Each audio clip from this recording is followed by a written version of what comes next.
পয়গম্বরকে মেরাজ ঘটানি হলো যে একটা যন্ত্র দিয়া নবীজি সওয়ার হয়ে গেছিলেন, এর নাম হলো বোরাক। বোরাকের বাংলা অর্থ বিদ্যুৎ। নবীজির জমানায় কি বিদ্যুৎ ছিল? কিন্তু এই বিদ্যুতের শব্দ আল্লাহ কেন ব্যবহার করলেন? আল্লাহ তাআলা বুঝাই দিলেন, ও বনি আদম, এই দুনিয়াতে কিছুদিনের ভিতরেই বিদ্যুৎ আবিষ্কার হবে, সুতরাং আবিষ্কার করার জন্য কাজে লাইগা যাও, লাভ হবে তোমাদের। আমরা এই বিদ্যুৎ আবিষ্কার করার জন্য আমরা তো চেষ্টা করলাম না, বেঈমানরা ঠিকই চেষ্টা করছে, এই জন্য তারা উপরে উঠে গেছে। পয়গম্বরকে জমিন থেকে আসমানে উঠানো হলো।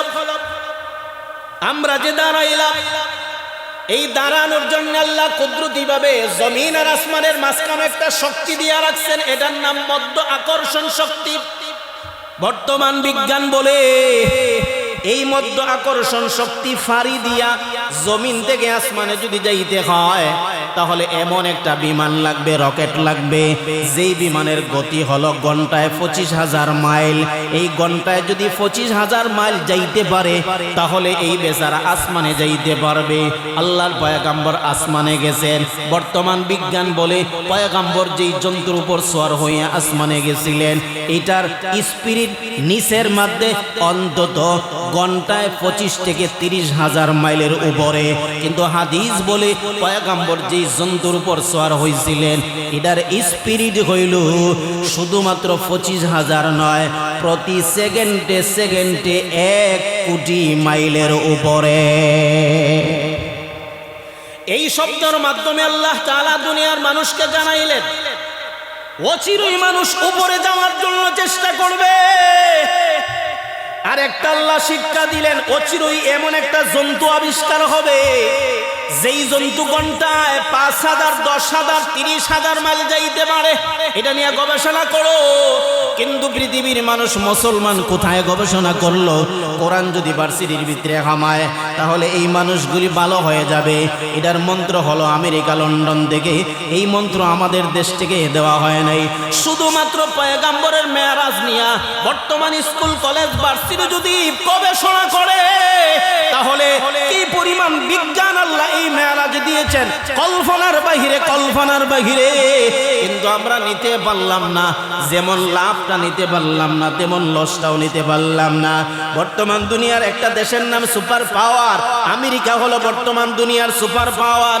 ওই আমেরিকার বর্তমান সংসদ ভবনের যেই সংসদীয় আইন হইতেছে, যেই সংসদীয় সংবিধান হইতেছে, এটা আমেরিকা, ব্রিটেনের নয়, ফ্রান্সের নয়, লন্ডনের নয়, এটা একজন আলেমের লেখা। আমরা দেশের মাদ্রাসায় পড়া হয়, এটার নাম হলো ফতোয়া আলমগীরি, বা আরবি নাম হলো আল ফতুয়াতুল হিন্দিয়া। সম্রাট আলমগীরের জমানায় প্রায় 500 উলামায়ে কেরাম মিলিয়া একটা সংবিধান রচনা করছিলেন। এটা ফতুয়ার কিতাব নয়, এটা মূলত রাষ্ট্রীয় সংবিধান। এই 8 ভলিউমে রাষ্ট্রীয় সংবিধান তৈরি করেছিলেন। আজ থেকে প্রায় 700 বছর আগে না আজ পর্যন্ত আছে। কিন্তু এত সুন্দর সুন্দর রাষ্ট্রীয় সংবিধান এখন পর্যন্ত পৃথিবীর কোনো রাষ্ট্র তৈরি করতে পারে না। আমেরিকা দিনে ইংরেজি করার পরে বলতে পারেন, এমনি মনে হয় বলতেছি, না না, মুফতি বরকতুল্লাহ সাহেব বা উনার আমরা বাঙালি বসবাস করেন লন্ডন, ওনার কাছে গেলে আপনারা পেয়ে যাবেন। আমি সরাসরি জিজ্ঞাসা করছিলাম, এই ফতোয়া আলমগীরি থেকে তারা সব নেওয়ার পরে এরা লক্ষ্য করছে, এত সুন্দর সুন্দর আইন যদি আমরা দেশে প্রয়োগ করতে পারি, তাহলে আমরার দেশ সুপার পাওয়ার হইতে বেশি সময় বাকি লাগবে না। এবার আসেন, আলহামদুলিল্লাহ নাহমাদুহু ওয়া নাস্তাঈনুহু ওয়া নাস্তাগফিরুহু ওয়া নু'মিনু বিহি ওয়া নাতাওয়াক্কালু আলাইহি ওয়া নাউযু বিল্লাহি মিন শুরুরি আনফুসিনা ওয়া মিন সাইয়্যাতি আ'মালিনা। من يهده الله فلا مضل له ومن يضلله فلا هادي له ونشهد أن لا إله إلا الله وحده لا شريك له ونشهد أن محمدًا عبده ورسوله أما بعد فأعوذ بالله من الشيطان الرجيم بسم الله الرحمن الرحيم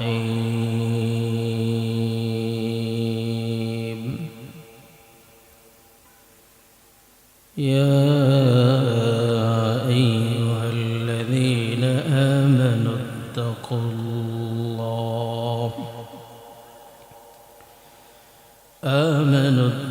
الله وذروا ما بقي من الربا إن كنتم مؤمنين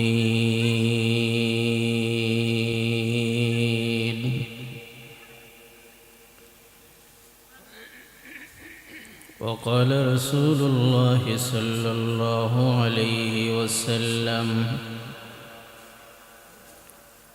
الربا 73 شعبة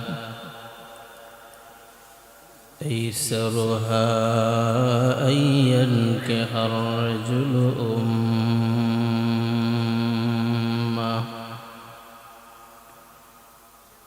أو كما قال عليه الصلاة والسلام. بارك الله لنا ولكم في القرآن العظيم ونفعنا وإياكم بالآيات والذكر الحكيم. صلى الله على سيدنا ومولانا محمد وعلى آله وأصحابه وسلم. بلغ العلا بكماله كشف الدجى بجماله حسنت جميع خصاله صلوا عليه وآله. بخت کا چمکے ستارے حاضری کا اشارہ دیکھ کر روضہ پیارا بلغ العلا بکمالہ كشف الدجى بجماله حسنت جميع خصاله صلوا عليه وآله. لا إله إلا الله لا إله إلا الله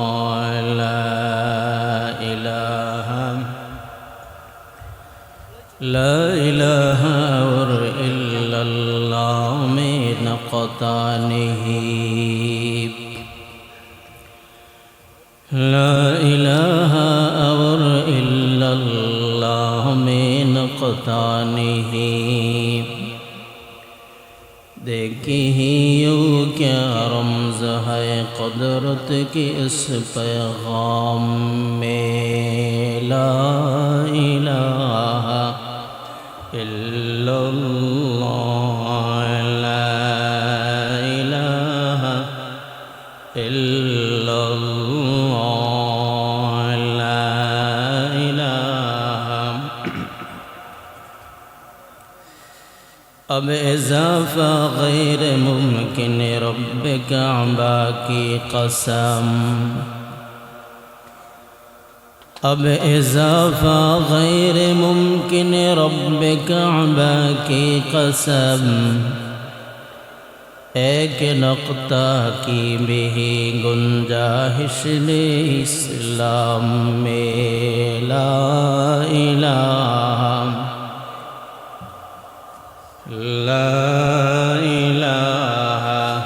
इल्लल्लाह ला इलाहा। दर्द दिल किसको कहो कोई दगम खार नहीं।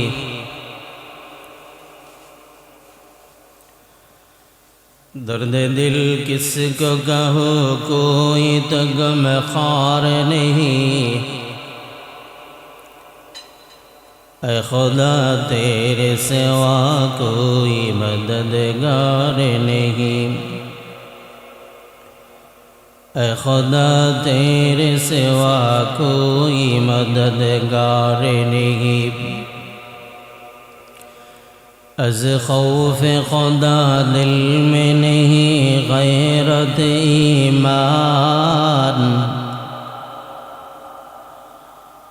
अज़ खौफ खुदा दिल में नहीं गैरत ईमान।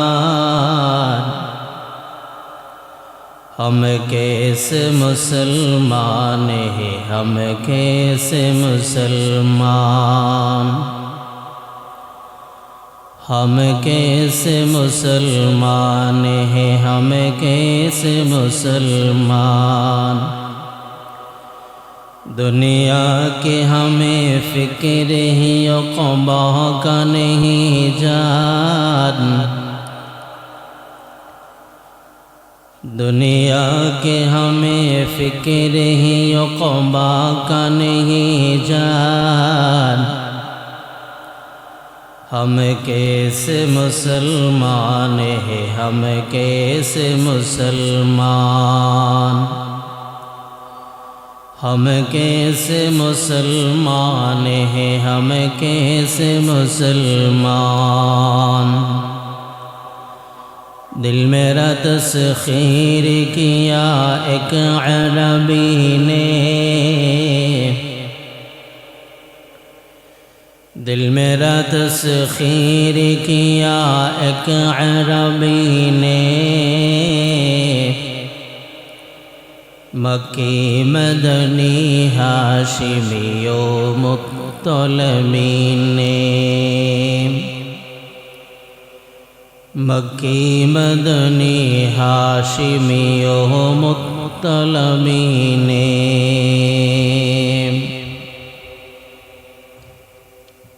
अल्हम्दुलिल्लाह। अखलिया बरबारी चंदियाला खलापाड़ा समाज कल्याण संस्थार उद्योगे द्वितीय बार्षिक तफसिरुल कुरान महफिलेर बर्तमान अधिवेशनेर श्रद्धाभाजन सम्मानित सभापति साहेब, दिगार हजरत उलमाए किराम, मुरब्बियान इज़ाम, एलाकार सम्मानित युवक भाई, माइकेर आवाज जेई पर्यन्त पौঁছে बाड़ीघरे अवस्थानरत सम्मानित मा ओ बोन, सर्वप्रथम आल्लाह ताआलार दरबारे शुक्र आदाय करेছি যিনি আমাদেরকে অত্যন্ত দয়া করে আজকের এই মোবারক সমাবেশে আসা বসা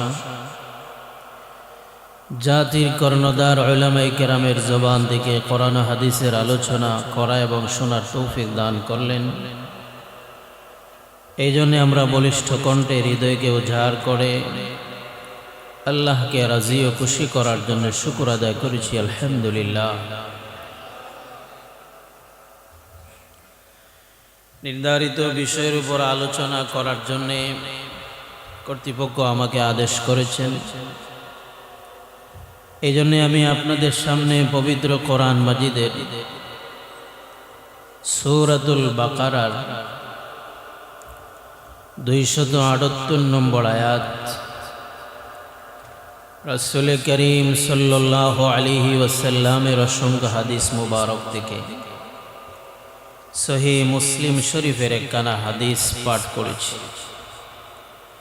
আল্লাহ যেন আমাকে বলা আপনাদেরকে শোনা এর ইরশাদে আমাদের সকলকে যেন আমল করার তৌফিক দান করেন, আমিন। নির্ধারিত বিষয় বোঝার আগে ভূমিকা হিসাবে আমাদেরকে অল্প কিছু কথা স্মরণ রাখা দরকার। আল্লাহ তাআলা দুনিয়াতে যত সৃষ্টি করেছেন এর ভিতরে সবচেয়ে বেশি মহব্বত করেন বনি আদমকে।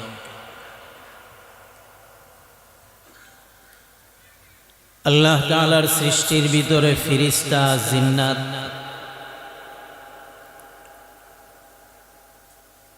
কি পরিমাণ মাখলুকাত রয়েছেন একমাত্র আল্লাহ তাআলাই জানেন। এই যে আমরা বলি 18,000 মাখলুকাত, এটা 16 আনা একটা ভুল। তাফসিরে ইবনে কাসিরে 18,000 আলম বলা হয়েছে, মাখলুকাত নাই। আলম মানে পৃথিবী, জগৎ, মাখলুকাত অর্থ সৃষ্টি। কিন্তু বর্তমান বিজ্ঞান বলে প্রায় 68,000 পৃথিবী বর্তমান বিজ্ঞান আবিষ্কার করে ফেলেছে। এর ভিতরে আল্লাহ তাআলার কি পরিমাণ সৃষ্টি হইতে পারে একমাত্র আল্লাহই ভালো জানেন। এর ভিতরে সবচাইতে বেশি মহব্বত করেন বনি আদমকে, যার কারণে আল্লাহ তাআলা পবিত্র কোরআনে রাসূল করিম সাল্লাল্লাহু আলাইহি ওয়াসাল্লাম তার অমর গ্রন্থ হাদিস মুবারকে তার উম্মতকে যে কোনো বিধান দেওয়ার আগে ভালোবাসা এবং মহব্বতের শব্দ এটা আগে ব্যবহার করেছেন। আমরা যে আল্লাহর বিধানগুলি মানি শুধু নিয়ম আর রেওয়াজ এর অনুযায়ী মানলেই হবে না, এরই সাথে সাথে যদি আল্লাহ এবং তার রাসূলের পরিপূর্ণ মহব্বত আমাদের অন্তরে আসে আর মহব্বত নিয়ে যদি আমরা বিধানগুলি পালন করতে পারি তখনই কামিয়াব, সফল হওয়া সম্ভব।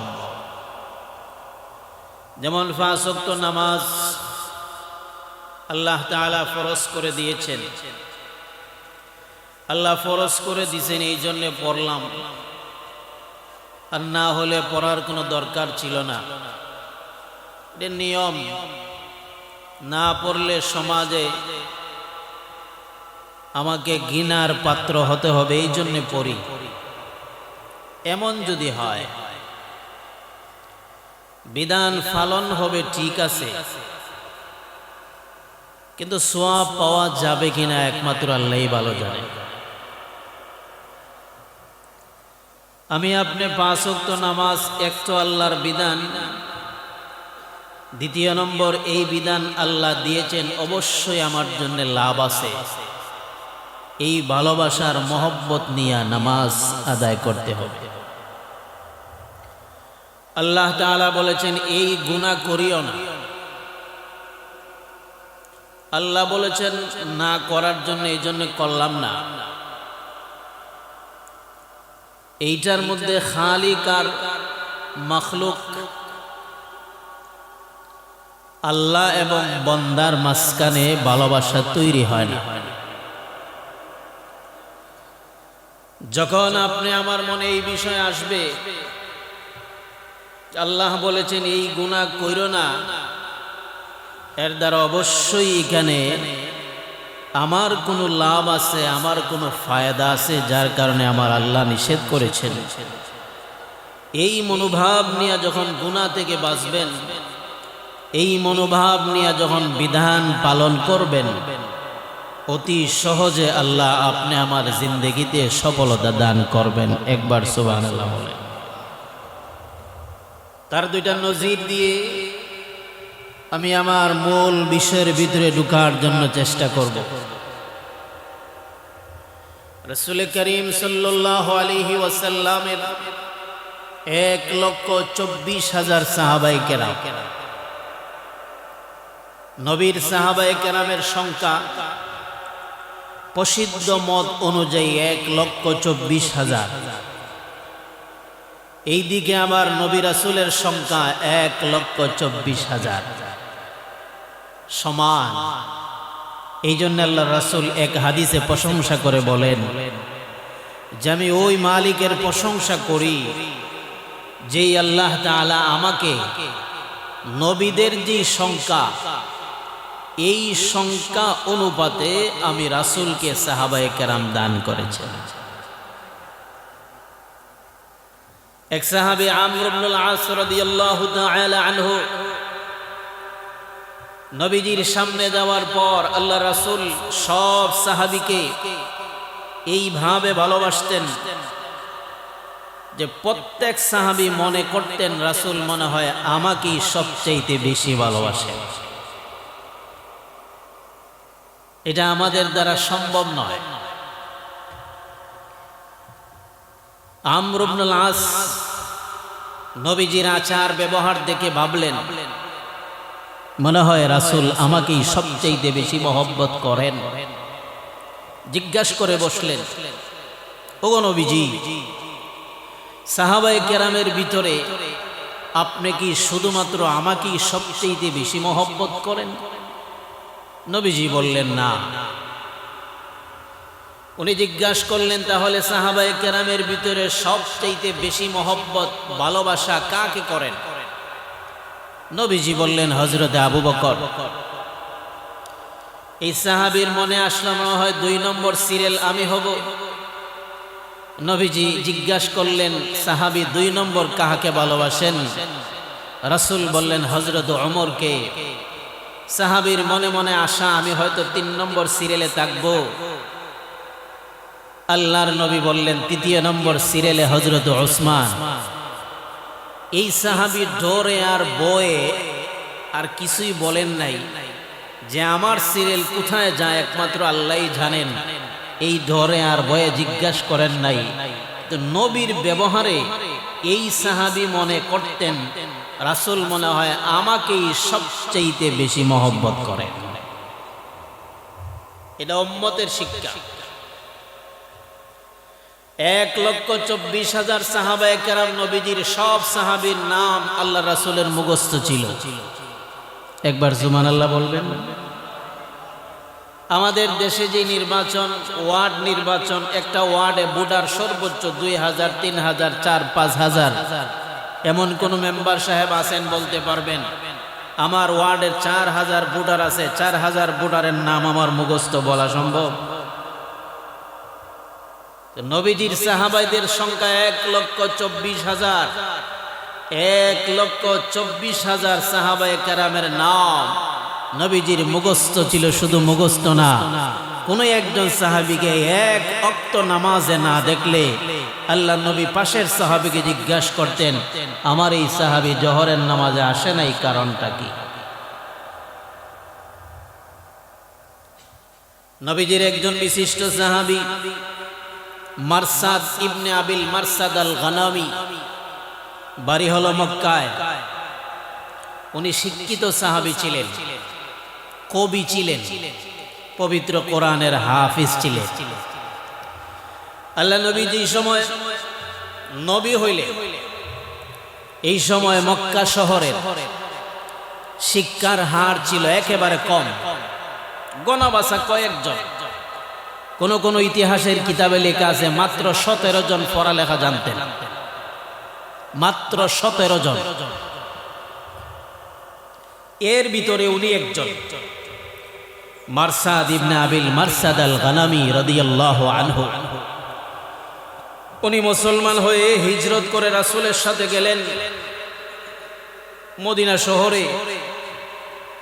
মদিনা শহরে যাওয়ার পর যারা অসহায় গরিব মুসলমান মক্কাতে রয়ে গেছেন, রাত্রিবেলা এদেরকে সাহায্য করার জন্যে এই মারসাদ ইবনে আবিল মারসাদ আল গানামি বড় দেহের অধিকারী, যেমন শক্তি তেমন সাহস, আবার কোরআনের হাফেজ ছিলেন, কবি ছিলেন, সাহিত্যিক ছিলেন, শিক্ষিত মানুষ ছিলেন।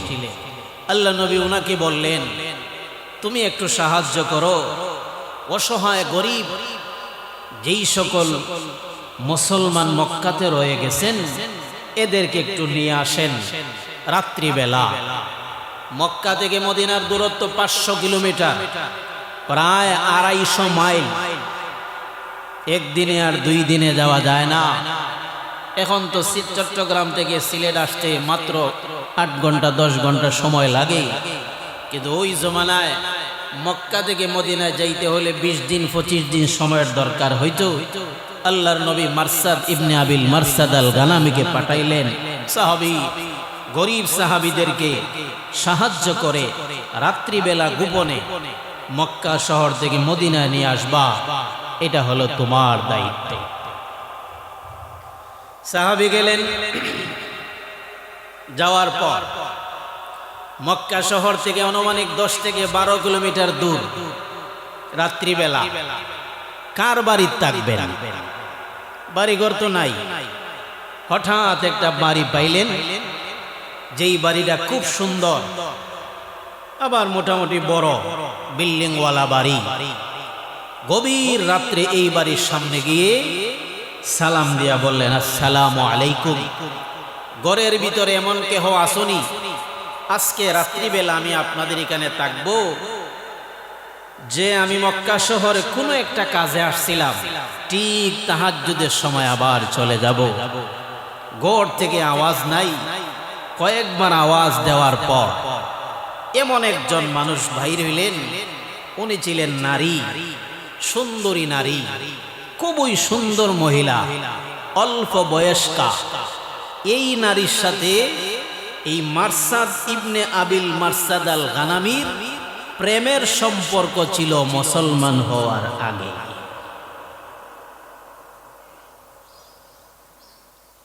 যেই মাত্র মহিলা ঘর থেকে বাহির হইলেন,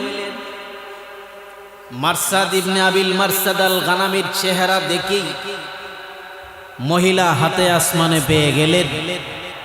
যেই মানুষের সাথে দীর্ঘদিন সম্পর্ক ছিল, সেও আমার জন্য পাগল, আমিও ছিলাম পাগল।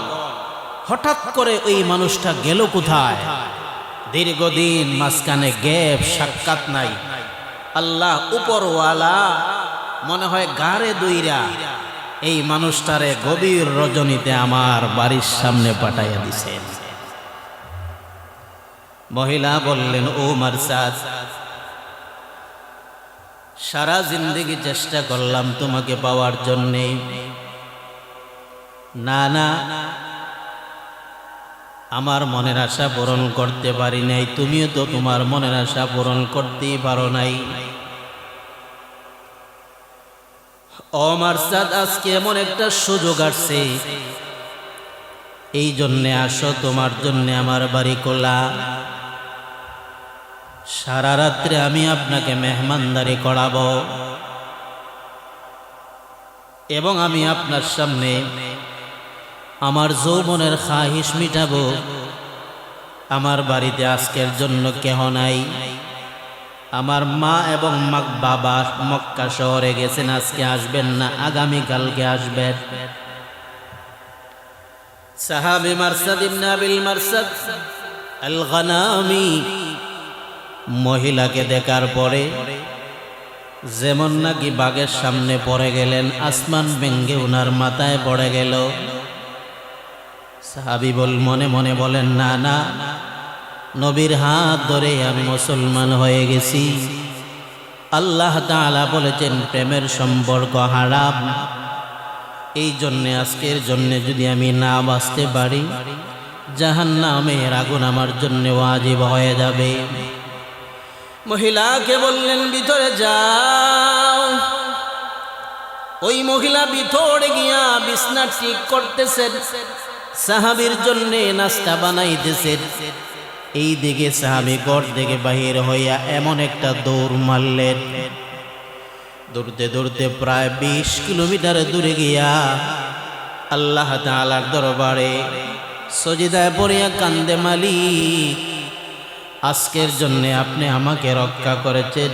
আমি জানি প্রেমের সম্পর্ক হারাম। আমার নবীজি বলেছেন অবৈধ কোনো মহিলার সাথে কথা বললে জিনার গুনাহ হয়, অবৈধ কোনো মহিলার সাথে চললে পায়ের গুনাহ হয়, কথা বললে মুখের গুনাহ হয়, এমনকি যদি পাশাপাশি বসো দিলের গুনাহ হইতেই থাকে। এই জিনা রব্বুল আলামিনের দরবারে বড় কঠিন গুনাহ। এই যে আপনি আমাকে রক্ষা করলেন, এই জন্যে আপনার দরবারে আমি শুকরিয়া আদায় করলাম। সাহাবীর মোহাম্মদ এই পরিমাণ চলে আসছে, যেহেতু পয়গম্বর বলেছেন প্রেমের সম্পর্ক হারাম, এই জন্য এই গুনাহ আমার দ্বারা করা সম্ভব হবে না। সাহাবীদেরকে আল্লাহ তাআলা নির্বাচন করেছিলেন নবীর জন্য। আল্লাহ তাআলা বলেন উলাইকাল্লাযীনা ইমতাহানাল্লাহু কুলুবাহুম লিত্তাকওয়া। সাহাবীদেরকে আমি আল্লাহ তাআলা নবীর সুহবতের জন্য আমি নিজেই নির্বাচন করলাম। আপনি যদি সিগারেট খান, আমার ওয়াজে যদি আপনার সিগারেট বন্ধ হয়, একদিনে ছাড়তে পারবেন না। আপনি যদি বড় কোনো গুনার সাথে জড়িত হন, আমার ওয়াজে যদি আপনার গুনাহ বন্ধ হয়, একদিনে গুনাহ ছাড়তে পারবেন না। আগে বলবেন আগে সিগারেট একদিনে খাইতাম 20টা, আজকে 10টা, এরপরে 5টা, এরপরে 2টা, এইভাবে ছাড়তে হবে। কিন্তু সাহাবায়ে কেরাম নবীর মহব্বত, আল্লাহ তাআলার মহব্বত, শরীয়তের মহব্বত এমন ভাবে ভিতরে ঢুইকা গিয়েছিল, যেই সময় আল্লাহ তাআলা বলেছেন সুদের গুনাহ হারাম, ঘুষের গুনাহ হারাম, যেই সময় বলেছেন জিনার গুনাহ হারাম, যেই সময় বলেছেন মদের গুনাহ হারাম, সাহাবায়ে কেরাম বুঝবেন সময় নাই, সময় নেবেন তাও সময় নাই। আল্লাহ যেহেতু বলেছেন, নবী যেহেতু বলেছেন, মুহূর্তের ভিতরে সমস্ত গুনাহ চিরতরে তালাক দিয়ে দিছে। মুসলমান যুবক মায়ের আমার শোনো, সাহাবায়ে কেরামের মহব্বত কোরআন এবং শরীয়তের প্রতি আল্লাহ তাআলা আজকে নয় 1400 বছর আগে বলেছেন সুদের গুনাহ হারাম, ঘুষের গুনাহ হারাম। আমাকে বিষয় দেওয়া হয়েছে সুদ। আজকে নয় 1400 বছর আগে আল্লাহ বলেছেন সুদের গুনাহ হারাম। এর দ্বারা বোঝা যায় আল্লাহ আমাদের সাথে দুশ্মনী আছে। আপনারা কি বলেন? 1400 বছর আগে আল্লাহ বলেছেন ঘুষের গুনাহ হারাম, এর দ্বারা বোঝা যায় আল্লাহ আমাদের সাথে দুশ্মনী আছে না মহব্বত? কি পরিমাণ ভালোবাসেন আল্লাহ! এই যে আমাদের মাথার উপর দিয়া পাখি ওড়ে, এই পাখির হায়াতের মেয়াদ হলো, আল্লাহ একটা তাসবিহ দিয়েছেন, তাসবিহ। এই পাখি যতদিন তাসবিহ পড়বে তার হায়াত, মুহূর্তের ভিতরে যদি তাসবিহ বন্ধ হয়ে যায় দুনিয়ার হায়াত খতম। জঙ্গলের শক্তিশালী প্রাণীর নাম হলো বাঘ। এই বাঘ পৃথিবীর সমস্ত প্রাণীরা ডরায়, ভয় পায়। তো এই বাঘের যেদিন তাসবিহ বন্ধ হয়ে যায় দুনিয়ার হায়াত খতম। ফেরেশতাদেরকে এমন অর্ডার দিয়েছেন, কোন কোন ফেরেশতা সজিদায় কিয়ামত পর্যন্ত সজিদায় একটা সেকেন্ডের জন্য উপর উঠাইতে পারবে না। দুনিয়া ধ্বংস করার জন্য একটা ফেরেশতা এক জায়গায় দাঁড়িয়ে আছে, এটার নাম হলো ইসরাফিল। বড় একটা সিংহার মাঝে মুখ লাগাইয়া দাঁড়ায় আছে, একটা সেকেন্ডের জন্য মুখটা খুলেন না। পয়গম্বর মেরাজের রাত্রে যাওয়ার পরে এই জায়গায় যাওয়ার পর লক্ষ্য করলেন বড় একটা মানুষ সিংহার সামনে মুখ লাগাইয়া দাঁড়িয়ে আছে। আল্লাহর নবী জিবরাইলকে বললেন, ভাই জিবরাইল, এই কে? বলে ওনার নাম ইসরাফিল।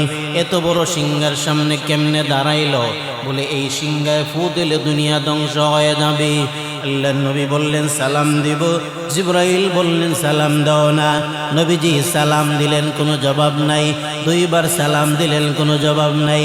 তৃতীয় নম্বর বার সালাম দেওয়ার পরে কোনো জবাব নাই।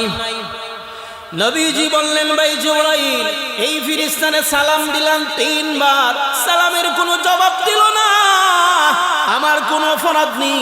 জিবরাইল বললেন, না পয়গম্বর, আল্লাহ তাআলার অর্ডার হইল সামনে দাঁড়ানো। এই ফেরেশতা যেদিন থেকে আল্লাহ অর্ডার দিছিলেন, কয় হাজার বছর গেছে, একমাত্র আল্লাহ তাআলাই জানেন। এত লম্বা সময়ের ভিতরে এই ফেরেশতা একটা সেকেন্ডের জন্যও সিংহা থেকে মুখ সরায় না। তার মানে হলো, এই যে একটা লম্বা দুনিয়া, যেই দুনিয়াতে আমরা বসবাস করি, এই দুনিয়ার হায়াত কেমনে জানেন? আমাদের জিকিরের সাথে তার হায়াত। জিকির যেদিন বন্ধ হয়ে যাবে, দুনিয়া শেষ। জিকির যেদিন বন্ধ হয়ে যাবে, বিল্ডিং, দুনিয়ার সমস্ত বিল্ডিং শেষ হয়ে যাবে। তাহলে দুনিয়ার হায়াত হলো আপনি আমাদের মুখের জিকিরের সাথে। আমার পয়গম্বর বলেন, যতদিন পর্যন্ত আল্লাহ আল্লাহ জিকির হবে, এতদিন দুনিয়া আছে। যেদিন জিকির বন্ধ হয়ে যাবে, দুনিয়া থাকবে না। কিন্তু একমাত্র বনি আদম, এই বনি আদম জিকির বন্ধ করলে হায়াত শেষ হয় না, নামাজ না পড়লে হায়াত শেষ হয় না, বড় গুনাহে জড়িত হয়ে গেল হায়াত শেষ হয় না। তার মূল একটা কারণ হলো, আল্লাহ তাআলা সমস্ত মাখলুকাত সৃষ্টি করার পর সর্বশেষ বনি আদমকে তৈরি করলেন। এই বনি আদমকে তৈরি করার পরে ফেরেশতা মাখলুকাতের সাথে আল্লাহ পরামর্শ করলেন, আমার বান্দা সৃষ্টি করব, তোমাদের মতামত কি? ওরা বলল, আমাদের মতামত নাই, এদেরকে সৃষ্টি না করলেই ভালো। আল্লাহ নিজ কুদরতি হাতে বনি আদমের স্ট্রাকচার তৈরি করার পরে, আমাদের এই আবহাওয়া তৈরি করার পরে, জান্নাতের একটা জায়গার মধ্যে রাখার পর, সমস্ত ফেরেশতারা, সমস্ত মাখলুকাতগুলি আমাদের স্ট্রাকচারের সৌন্দর্য দেখে সবাই আশ্চর্য হইয়া যায়। সুবহানাল্লাহ, জোরে বলবেন না? আল্লাহ তাআলা বলেন, লাকাদ খালাকনাল ইনসানা ফি আহসানি তাকওয়িম। মানুষকে আমি আল্লাহ সুন্দর বানাইলাম। এই সৌন্দর্যের কাছে পৃথিবীর সমস্ত সৌন্দর্য অকেজ। আল্লাহ মানুষকে সুন্দর বানাইছেন। মানুষের দেহের ভিতরে হাত আছে, পৃথিবীর সমস্ত হাতের চাইতে আমাদের হাতটা সুন্দর। এই চক্ষু আছে, পৃথিবীর সমস্ত চক্ষুর চাইতে আমাদের চক্ষু হলো সুন্দর। কয়েকদিন আগে পত্রিকায় দেখলাম, শাহজালাল ভার্সিটির বিজ্ঞান বিভাগ থেকে তারা প্রমাণ করলো, মানুষের চক্ষুর চাইতে অক্টোপাসের চক্ষু নাকি সুন্দর। আমি আশ্চর্য হয়ে গেলাম, আরে কি বলে? আল্লাহ বলতেছে সুন্দর, কিন্তু পরে আবার তারাই লেখছে পত্রিকায় দেখলাম, না না, আমরা ভুল করছি। বনি আদমের চেহারার মতো, বনি আদমের গঠনের মতো পৃথিবীর কোনো প্রাণীর গঠন হইতে পারে না।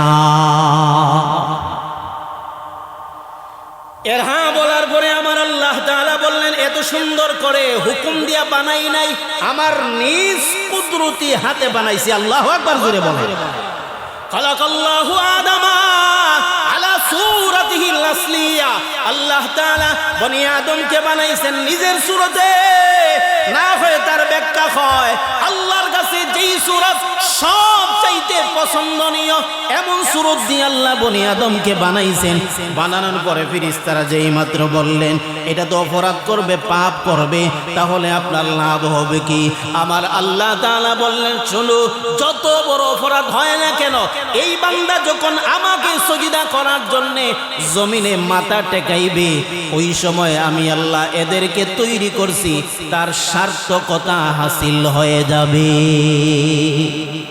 এই জন্য বন্ধুরা আমার, আল্লাহ তাআলা যত বিধান দিয়েছেন, সমস্ত বিধান আমাদের জন্য কল্যাণকর। কিছু বিধান দিয়েছেন, এটা করিও না, এটা করলে আমাদের দুনিয়াতে লস এবং পরকালেও লস। এর ভিতরে আসুন, আমরা যেইভাবে লাভেরটা নিতে পারি নাই, লসেরটাও নিতে পারছি না। আমরা আছি হানাহানি, মারামারি, কাটাকাটি নিয়ে, লসেরটাও নিতে পারছি না, লাভেরটাও নিতে পারছি না। ঘুষ খাইলে লস হয়, সুদ খাইলে লস হয়, এটাও নিতে পারছি না। আর ইসলাম মানলে লাভ হয়, এটাও নিতে পারছি না। এই যে রজব মাসের শেষ, আল্লাহ নবীজির বিশেষ একটা মুআজিজা মেরাজ সংগঠিত হয়েছিল। কোনদিন এই বয়ান শুনছেন? মেরাজ হয়েছিল, এই ওয়াজ শুনছেন? নবীজির যে মেরাজ হয়েছিল, ইমাম সাহেবরা সারা মাস বয়ান করেন। আমাদের দেশের স্কুল কলেজ ভার্সিটি কোরআন হাদিস নিষিদ্ধ, অথচ আল্লাহ তাআলা এই মেরাজের ভিতরে যে জ্ঞান দিবেন, যদি আমরা দেশের এই ভার্সিটি নিতে পারত, তাহলে এতদিন আমেরিকা, লন্ডন, কানাডা যাই দেশ বলেন না কেন, বিজ্ঞানের ব্যাপারে সবার আগে, কত আগে আমরা যে যাইতাম, একমাত্র আল্লাহ তাআলাই ভালো জানে। পয়গম্বরকে মেরাজ ঘটানি হলো, যে একটা যন্ত্র দিয়া নবীজি সওয়ার হয়ে গেছিলেন, এর নাম হলো বোরাক। বোরাকের বাংলা অর্থ বিদ্যুৎ। নবীজির জমানায় কি বিদ্যুৎ ছিল? কিন্তু এই বিদ্যুতের শব্দ আল্লাহ কেন ব্যবহার করলেন? আল্লাহ তাআলা বুঝাই দিলেন, ও বনি আদম, এই দুনিয়াতে কিছুদিনের ভিতরেই বিদ্যুৎ আবিষ্কার হবে, সুতরাং আবিষ্কার করার জন্য কাজে লাইগা যাও, লাভ হবে তোমাদের। আমরা এই বিদ্যুৎ আবিষ্কার করার জন্য আমরা তো চেষ্টা করলাম না, বেঈমানরা ঠিকই চেষ্টা করছে, এই জন্য তারা উপরে উঠে গেছে। পয়গম্বরকে জমিন থেকে আসমানে উঠানো হলো।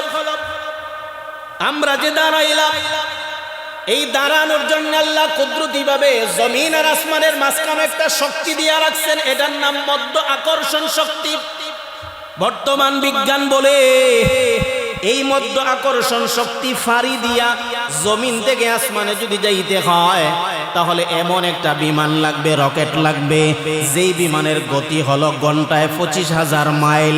এই ঘন্টায় যদি 25,000 মাইল যাইতে পারে, তাহলে এই বেচারা আসমানে যাইতে পারবে। আল্লাহর পয়গম্বর আসমানে গেছেন।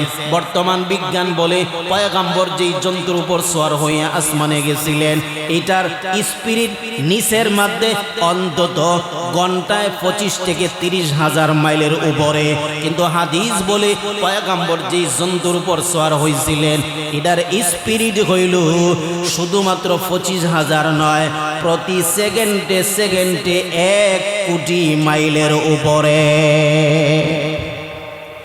এই শব্দের মাধ্যমে আল্লাহ তাআলা দুনিয়ার মানুষকে জানাইলেন, অচিরেই মানুষ উপরে যাওয়ার জন্য চেষ্টা করবে।